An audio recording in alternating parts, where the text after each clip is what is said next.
શું તમે વર્ષ 2026ના માર્ચ કે એપ્રિલ મહિનામાં કોઈ લગ્ન, સગાઈ, વાસ્તુ પૂજન કે નવી ગાડી ખરીદવાનું વિચારી રહ્યા છો? જો હા, તો થોભી જાઓ, કારણ કે ગ્રહોના રાજા સૂર્યનારાયણ હવે મીન રાશિમાં પ્રવેશ કરી રહ્યા છે. ગુજરાતીમાં આપણે જેને કમૂરતા કહીએ છીએ અને જ્યોતિષની ભાષામાં જેને મીનારક કહેવાય છે, તે સમયગાળો 2026માં એક વિચિત્ર સંયોગ લઈને આવી રહ્યો છે. લોકો કમૂરતાનું નામ સાંભળીને ડરી જાય છે, પણ શું તમને ખબર છે કે 2026ના કમૂરતામાં એક એવો સમય પણ આવશે જ્યારે તમે સોનું પણ ખરીદી શકશો અને પૂજા પણ કરી શકશો? તો કમૂરતા ક્યારે બેસે છે, ક્યારે ઉતરે છે અને 2026માં સૂર્ય અને શનિની યુતિ તમારી રાશિ પર શું અસર કરશે? આ તમામ સવાલોના શાસ્ત્રોક્ત જવાબ જાણવા માટે આ વિડીયોને અંત સુધી જોજો. નમસ્કાર મિત્રો, સ્વાગત છે આપણી ચેનલ લાઈવ એ ઇન્ડિપ્લેટ પર. તો ચાલો જોઈએ 2026ના મીનારકમાં આપણે કયા કાર્યો કરવાના છે અને ક્યાં નથી કરવાના. આ જાણવું બહુ જ જરૂરી છે, જેથી તમારું નુકસાન ન થાય. તો સૌપ્રથમ વાત કરીએ શું ન કરવું, એટલે કે વર્જિત કાર્યો શું છે તે જોઈએ. કમૂરતામાં લગ્ન ન કરવા. જ્યોતિષ મુજબ આ સમયે સૂર્ય નબળો હોય છે અને ગુરુ એટલે કે પતિ સુખ દબાયેલો હોય છે. આવા સમયે લગ્ન કરવાથી દાંપત્ય જીવનમાં કલેશ રહે છે. નવા ઘરમાં રહેવા જવાનું સપનું હોય તો મીનારક પૂરા થાય ત્યાં સુધી રાહ જોજો. વાસ્તુ પુરુષના આશીર્વાદ અત્યારે નહીં મળે. આ સમયે સૂર્યનો રથ ધીમો ચાલે છે. જો અત્યારે ધંધો શરૂ કરશો તો તેની ગતિ પણ ખર એટલે કે ગધેડા જેવી ધીમી રહેશે. જનોઈ અને મુંડન વિશે જોઈએ તો બાળકની બુદ્ધિ અને સંસ્કાર માટે આ સમય યોગ્ય નથી. હવે વાત કરીએ શું કરવું એ વિશે. મિત્રો, કમૂરતા ભૌતિક સુખ માટે ભલે ખરાબ હોય, પણ ભક્તિ માટે સુવર્ણકાળ છે. આ દિવસોમાં ગાયને ઘાસ, ગરીબોને અન્ન અને બ્રાહ્મણોને પીળી વસ્તુઓ એટલે કે ચણાની દાળ અને હળદર જેવી વસ્તુઓનું દાન કરવું. રોજ સવારે તાંબાના લોટામાં જળ, કંકુ અને લાલ ફૂલ નાખીને સૂર્યને અર્ઘ્ય આપો. મંત્ર બોલો ઓમ ઘૃણી સૂર્યાય નમઃ. તેમજ શ્રીમદ ભગવદ્ ગીતાના 15મા અધ્યાયનો પાઠ કરો. આનાથી ઘરમાં શાંતિ રહેશે. હવે આવે છે આ વિડીયોનો સૌથી મહત્વનો ભાગ. ઘણા લોકોને પ્રશ્ન થાય છે કે કમૂરતામાં નવરાત્રિ આવે તો શું કરવું? 2026માં આવું જ થઈ રહ્યું છે. ચૈત્રી નવરાત્રિ 19 માર્ચ 2026થી શરૂ થાય છે. રામનવમી 27 માર્ચ 2026ના રોજ છે. શાસ્ત્રો કહે છે કે નવરાત્રિ એ સ્વયં સિદ્ધ મુહૂર્ત છે, એટલે કે માતાજીની કૃત ભક્તિમાં કમૂરતાનો દોષ લાગતો નથી.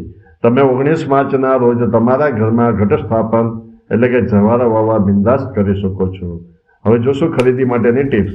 સામાન્ય રીતે કમૂરતામાં સોનું કે વાહન નથી લેવાતા, પણ 2026માં 27 માર્ચ એટલે કે રામનવમીના રોજ બપોરે 3:24 વાગ્યા પછી પુષ્ય નક્ષત્ર શરૂ થાય છે. તો મિત્રો, વર્ષ દરમિયાન આવતા પુષ્ય નક્ષત્રનો તારીખ સમય સાથેનો વિડીયો ઉપર આઈ બટનમાં આપેલ છે, તે જોઈ લેવો. પુષ્ય નક્ષત્ર અને રામનવમીનો સંયોગ એટલે સોનામાં સુગંધ. જો તમારે સોનું ખરીદવું હોય તો 27 માર્ચે ખરીદી શકાય છે. શાસ્ત્રોમાં આ અપવાદ માન્ય છે, પરંતુ યાદ રાખજો, દાગીના ખરીદી શકાય પણ લગ્ન તો ન જ કરાય. હવે થોડી જ્યોતિષની વાતો કરીએ તો 2026નો મીનારક બીજા વર્ષો કરતાં અલગ અને થોડો ભારે કેમ છે? કારણ છે સૂર્ય અને શનિની યુતિ. જ્યારે 15 માર્ચે સૂર્ય મીન રાશિમાં જશે ત્યારે ત્યાં શનિદેવ પહેલેથી જ બેઠેલા હશે. સૂર્ય પિતા છે અને શનિ પુત્ર છે, પણ બંને વચ્ચે કટ્ટર દુશ્મનાવટ છે.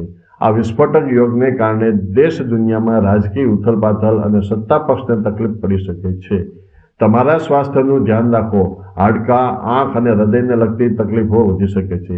પિતા સાથેના સંબંધોમાં તણાવ આવી શકે છે.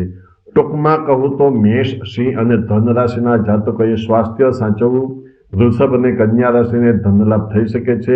જ્યારે મીન રાશિવાળા એટલે કે જ્યાં આ યુતિ બની રહી છે તેણે ગુસ્સા પર કાબુ રાખવો અને વાહન ધીમે ચલાવવું. ચાલો હવે નોંધી લઈએ તારીખો, જેથી તમે તમારા આયોજનો અત્યારથી જ ગોઠવી શકો. પણ યાદ રાખજો, આ 30 દિવસ દરમિયાન શરણાઈના સૂર નહીં ગુંજે.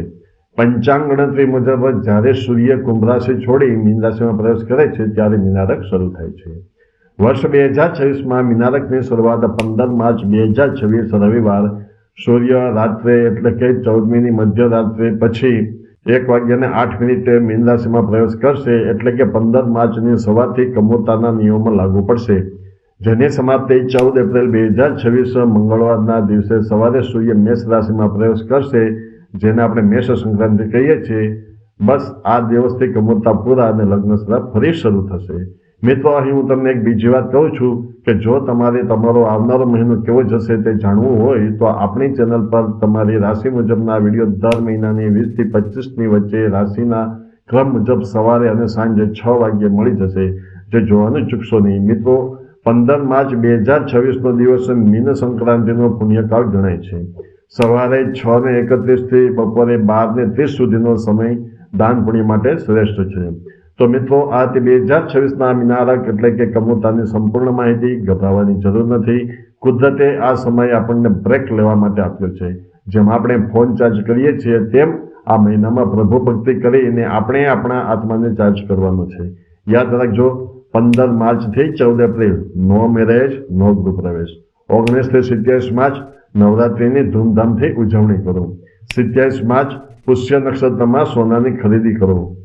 જો તમને આ માહિતી ઉપયોગી લાગી હોય તો વિડીયોને લાઈક કરજો અને તમારા પરિવારના વડીલો સાથે શેર કરજો, જેથી તેઓ પણ મૂંઝવણ મુક્ત થઈ શકે. આવી જ સચોટ જ્યોતિષી માહિતી માટે ચેનલને સબસ્ક્રાઇબ કરવાનું ભૂલતા નહીં. ત્યાં સુધી જય શ્રી કૃષ્ણ, જય શ્રી નારાયણ.